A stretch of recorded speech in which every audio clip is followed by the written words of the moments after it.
কলকাতায় তখন গরমকাল। এসিটা নষ্ট হয়ে গেছে। ঘুম আসছে না অনিন্দিতার। ফোনটা হালকা কেঁপে উঠল। স্বামীর একটা মেসেজ।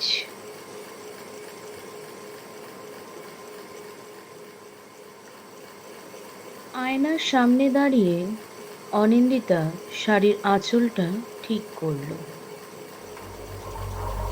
তারপর ধীরে ধীরে জানালার দিকে এগিয়ে গেল সে। পর্দা একটু সরিয়ে বাইরে তাকাতেই গেটের নিচে রাস্তার আলোয় একজন মানুষ দাঁড়িয়ে থাকতে দেখল সে। সে আবার ভালো করে তাকালো, কিন্তু এবার গেটের সামনে কেউ নেই।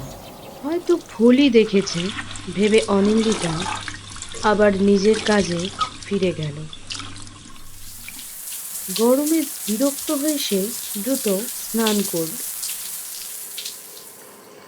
স্নান করে সে সবে বেরিয়েছে, ঠিক তখনই ফোনটা আবার কেঁপে উঠল।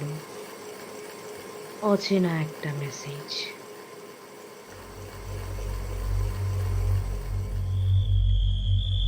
দূরে কোথাও কেউ একজন অপেক্ষা করছিল ঠিক সময়টার জন্য। রাত 12:15। সে আবার জানালার দিকে তাকালো। লোকটা এবার আরো কাছে।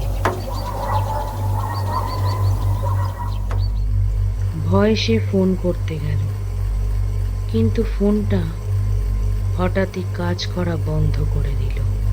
ঠিক তখনই পুরো বাড়িটা অন্ধকার হয়ে গেল। তারপরই নিচে গেটের দিক থেকে একটা ধাতব শব্দ শোনা গেল। শব্দটা কি ছিল বুঝতে অনিন্দিতা ধীরে ধীরে সিঁড়ি দিয়ে নামতে লাগলো। হঠাৎ পিছন থেকে একজন মুখোশধারী তাকে শক্ত করে ধরে ফেলল।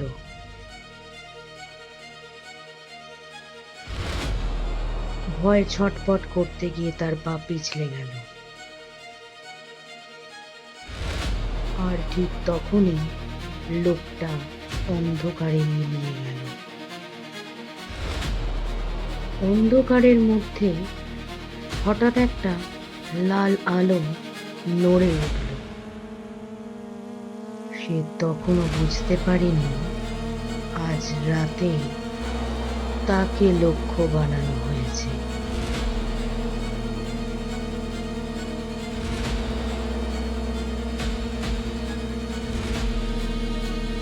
ভাগ্যে কি লেখা আছে অনিন্দিতার, জানতে হলে দেখতে থাকুন ঝিলিকের রহস্যঘর।